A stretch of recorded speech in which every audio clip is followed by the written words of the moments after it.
Welcome to our digital signage tutorial. In this video, we will give you a tutorial on how you can add, remove, and edit pictures to your TV screen. First, you need to go to Templates. On the Slideshow Common Template, click the three gray dots and click Update Template. After you click that, it will pop up the editor side, and over here, you are able to manage your pictures. If you click the red minus button, your picture will be deleted. If you want to add a picture, you simply click the plus button.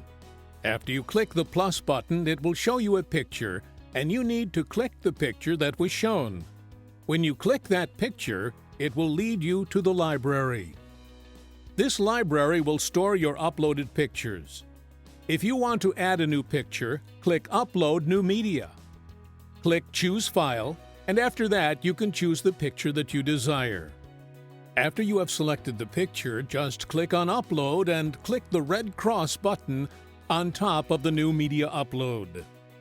If you want to select that picture on your TV screen, you just need to click on the blue circle on the left top and then click Save.